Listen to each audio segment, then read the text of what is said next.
Hello, this is Sonia from My Happy Space. Welcome back at my channel. Today we are going to continue with our scripture memorizing. If you follow us, we are memorizing this verse for this week, Psalm 31 verse 14 to 15.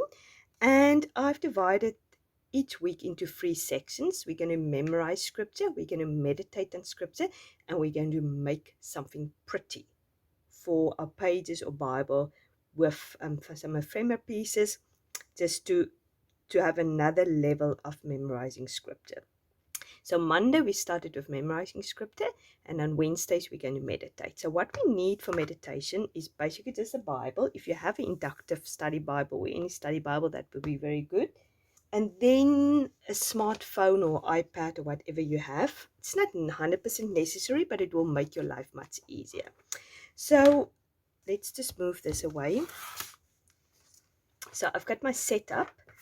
I've just decided to put my memory verses all in one book. I have put my memory verses in the beginnings just to remind myself what verses we've done in January. Then I have written down my verses each day. I'm recording this on Tuesday, so obviously tomorrow when you see it, I haven't written it down yet. But as you can see, I've used some colors. If you follow me on Instagram, please do so. Go to my stories. For people, don't hope I'm patronizing people, but some people might not know when we talk about stories what we are talking about. So I'm just going to show you where you can find stories, because some things has been very difficult for me to find, and it's not so self-explanatory than people think.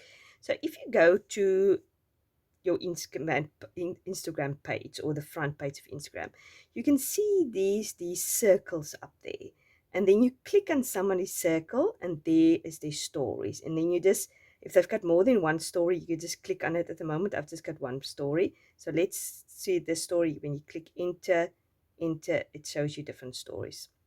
So this is how you get a story. So I explained to you a little bit more things and give you tips. I'm going to do that in the future. So yeah, if you want to find some more information and tips, go to my stories, go to my Facebook stories, which is also there at the top. I think it's easier to almost see Facebook stories than Instagram stories. So this is where you can find me, just for those people who might not know.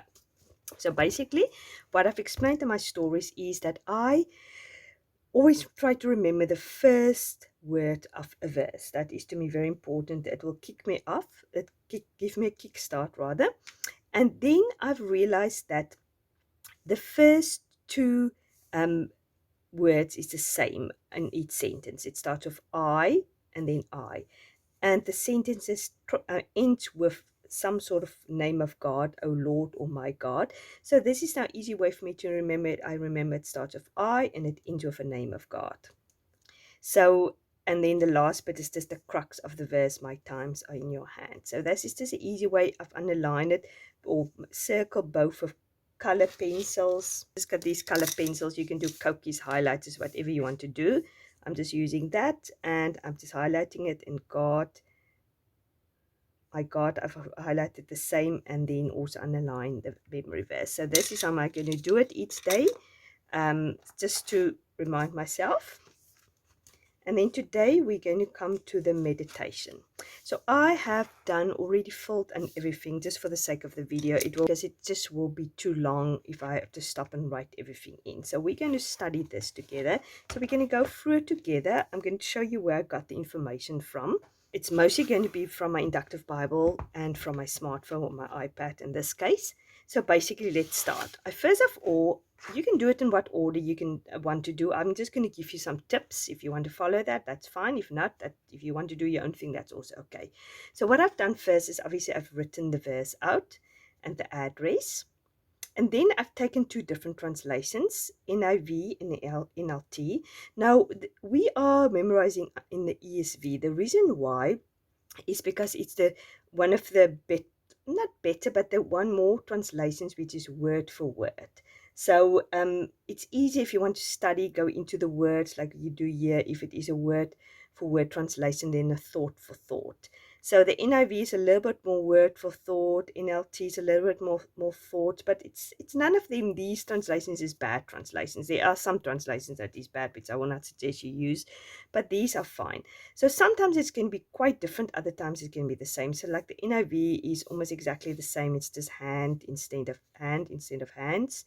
But the NLT is slightly different. It says future, but the wording is more or less the same. So yeah, that is what you do, and it's just a nice way, especially later when we're going to look at some strong words. Strong is just take some pencils, and then I'm going to just underline the same words. So I found that trust is in all the words. So I'm just going to underline trust, and trusting. Then I find that Lord and Lord is the same as both capital Lord. So this is a different type of name for God than the other one, which is just God. Now I'm going to underline that word also. Maybe circle it.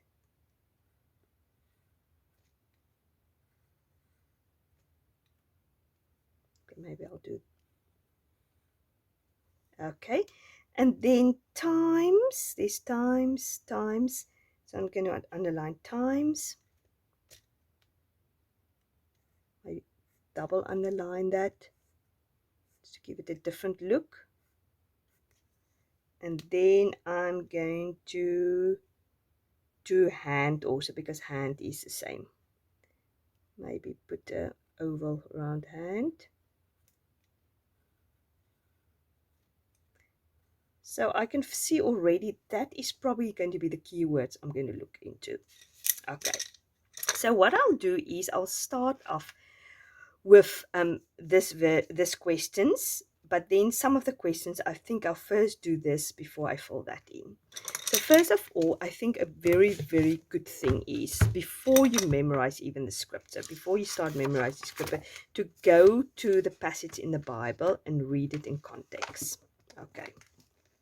So it's quite a long psalm, so I'm going to not read it all, but what I've figured out is that obviously it is a psalm of David. He is talking about God being his refuge, his fortress, his guide. Into your hand I commit my spirit. Now I pick up that there's a hand, and our verse is also a hand, so maybe we can go back to that and look at that a little bit later. And trust is here also, and that's the same in our verse also. He's in distress, he's grief, he's in sorrow, his strength fails, his bones waste away. His adversaries is chasing him, and he is on the brink of he's running for his life basically. But it's all these things. It as I plot to take my life, but, and there's our verse. We could have put but in, but because we just memorized the scripture, it's sometimes, I mean, as you said, you could put but in, but obviously when there's a but, you always need to look and see what is happening beforehand. So we look now what's happening beforehand. David is in distress. He is running for his life. People are plotting to kill him. Then he said, but I trust in you, O Lord. I say, you are my God.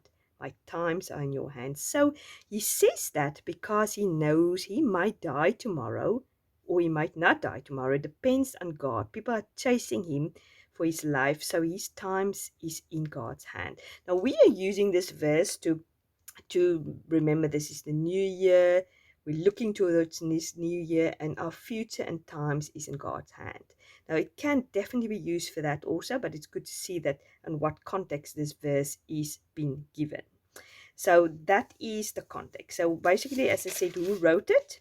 It is a Psalm of David. So that's the first we can write down there. It's a Psalm of David. Now it says, what is the context? So I've just Googled it quickly. What is the context of Psalm 51, Psalm 31, and it just came up immediately. It says David was running for his life. It is a psalm of lament, and he was running from his life from his son Absalom. So that was what it says. And when was it written? I said he was fleeing from Absalom, his son.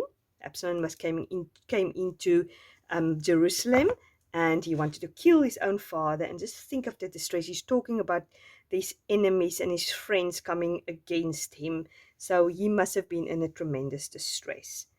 And it says, why was it written? He's asking God to rescue him, to comfort him from his persecution, just to be for him, basically save his life. And what does it say about God? And how should we change our life? I think what I'm going to do is, I first did this and then I went back to do that. So basically, as I said, it was easy to establish our keywords because it's a words that comes across in all of these 4 verses.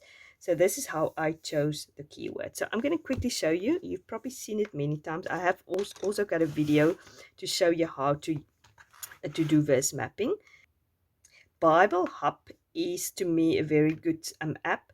You can go into so much detail. You can dig so much deep into these verses. But I think for the sake of us, I think if we just get generally what the verse is about, what the context is about, what certain words mean, I think it's going to be good enough for us to continue memorizing verses and just cement this verse a little bit more into our mind. So Bible Hub, just download the app. So I've got the verse already open here. So basically what you do is you click there at the top. There's a drop down menu and it will bring you to the book of the Bible you want to be. You just press there. I've done already Psalms. And then you just do there, and then it asks you what's, first of all, there's the Psalm. So you click on that, and then you go click on it again, and then it gives you another time a drop down menu to go to the verse. Now our verse is Psalm 13:1, verse 14 to 15. So we have to go cross over the whole time.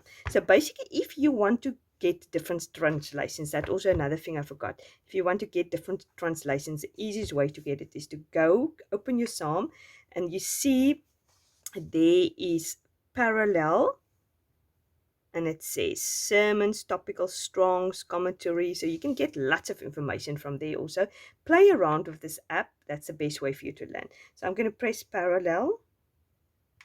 So it gives you the parallel. It gives you the new international version, the new living version, the ESV, King James, New King James, any Bible which you basically want. There's so many of them. So it gives you lots of things. It gives you even the context for a little bit of that. Cross references. It says Psalm 86 is a cross reference. Psalm 140 is one. You can even write that at different places also. And then if you want to get the Strongs, you see there's Strongs. And then it comes up with the different words. So as I said, we wanted to do trust. So there you see trust. It gives you the Hebrew, and it gives you the Strongs.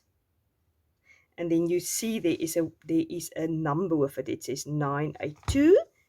And then I've just put there trust, 982.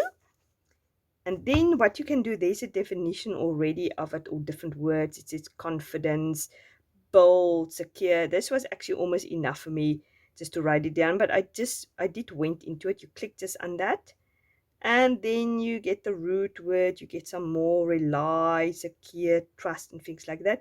And then it gets different places it's been used and how it's been used. You can go so deep in here if you want. You can spend hours and hours on here if you want, but for the sake of this video, and I think for the sake of what we will want to do, it's enough. So I've just write there: bold, confident, secure, rely. And then I remember when I looked at my Bible, I remember when I saw verse 15, it says at next to trust was a Q, and then it's referred to verse 1.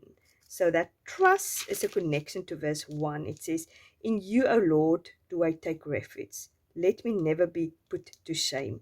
In your righteousness, deliver me. So it's a connection. And in the Bible, it says that when we put our trust in God, we will never be ashamed.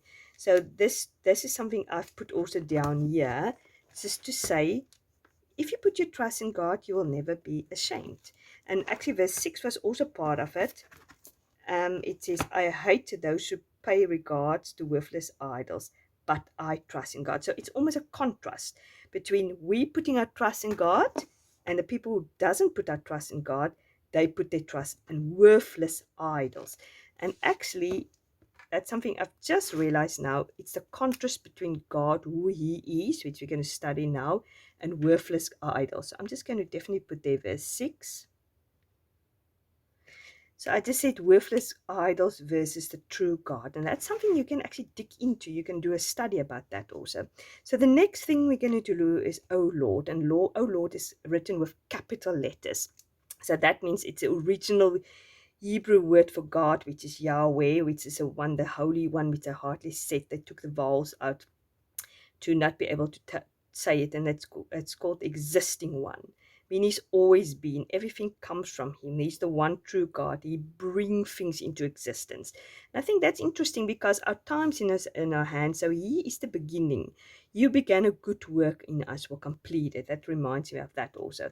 Then God, this God is Elohim, which is the plural for Elohim.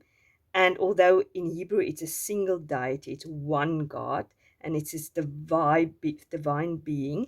And it says in Genesis, it's the creator. So I just quickly want to show you now again, like for instance, if I go back, we're looking now at the second Lord. So the second one, it's my God. And there yet again, I press on the Hebrew, and then I get that names. And then I look at the cross references. Then I saw it's been used the whole time in Genesis when God created it, that God planted. He formed. So it is the creator God. He created things yet again. And then my times, I looked at yet again, I pressed on the strong concordance, and it says event, experiences, fortunes, appointed times, and periods. That to me is in charge of every event in my life, every experience. Good things that comes from me, to appointed times or appointments I even have with people or situations. He's in control of that. Periods. He decides what periods of time there is going to be in my life, how long I'm going to get married, or for how long I'm going to be married or single, or how long am I going to go. Yeah, it just, everything is decided by him. And then hand is strength, power, allegiance, assist, he command. I put their right hand because it was interesting to me that in the ESV, which is, as I said, the closer version to the original, it says hand, and the other ones it says hands. Now, when we talk about God's hand, we often talk about his right hand, and his right hand is a symbol of strength and power, and almost like an army conqueror. Often when he talks about when they're in a difficult situation, they need to conquer something, his right hand will protect you. So to me, it's so good to know that my times are in his right hand, his strong, powerful, ruling hand. So this is sort of just a beautiful way of looking at it. And then now I can go back to and say, what does it say about God? So I just said he's the existing God, he's divine, he's the creator, he's the one true God. He can be trusted with our future, and we can have confidence and security, or sure about our future. And how does it change my life? It says it gives me security and comfort, knowing that the one true God can be trusted and is in control of my times, event, experiences, appointments. He's not like a worthless idol that means nothing, and it's totally worthless compared to the true, living, self-existed God. So that is beautiful. So another thing I find very useful is to read my verse, and every time when I come to that word, I go back to these words and fill it in almost. So I said, but I are confident, I'm secure, I rely on God, I take refuge in God, and I will never be ashamed. In you, O Lord, Lord, which is the existing one, the one true God, the God who bring everything into existence. I say, you are my God. You are you are a deity, you are divine being. You were there in the beginning when creation was made. My times, my events, my experiences, my fortunes, my appointed times, my periods are in your hand. Your strength, your power, your allegiance, your assist, your command, it's in your right hand, which rule and have power. So this verse can bring us so much security that our times is truly in his hand. fleeing for our lives or be persecuted, or if by fighting a battle of cancer, or we are just afraid of our life, our times is in God's hands. And for me, the reason why we memorize verses is so we have a weapon um, in our toolbox to fight the enemies. Like, for instance, a practical example is my daughter is trying to get a driving license now. So soon she will go on the road as a very inexperienced driver. And if you live in South Africa, you know the roads is quite dangerous here. People don't drive very good here or very well here. So I am worried about her safety, and I'm sometimes concerned about it. So every time I'm worried about her safety, I just can say this verse: God, thank you that I trust you. You are I can be confident and secure in you, Lord. Lord, the only true God who brings into existence. And I can say, you are my God. You are my daughter's God, the creator, her creator. And her times, how everything about her life is in your hand, and your secure, powerful right hand. I don't have to be afraid. Whatever comes over a path, it's in your hand. The good, the fortune, her days are numbered in the book of life, as all of our days are numbered. So this gives me great comfort that God is in total control. Doesn't matter what happens. So this is a practical way how memory verses can be a comfort for you and can be used for you. Now I'll just do my prayer privately here later. So I hope this verse just came a little bit more alive, and it was found something you could meditate on. So what you can do is you can make your page pretty. You can use some of the printables, put little flowers here. You can stamp here. I might stamp here in the verse, and you hope, like, put a little flower stamp here, whatever you want to do. So I'll do that, and then you will probably see that in the photos. But thank you very much for watching. I really appreciate it. I hope it meant something for you. God willing, I'll meet with you Friday again. Then we'll do a pretty page in here or in my Bible. I'll still decide where I'm going to do it. So it's just another level of cementing this verse into your mind and meditating, memorizing, meditating, and make something out of this one verse. So you pop down in the comments the one thing that stood out for you if you studied it by yourself. If you came across something, a nugget which I've missed, because there's no right or wrong. This Each one of us is going to get something out of it which is different. So I'd love to hear what your nuggets are. Yeah, talk to you soon. Bye bye.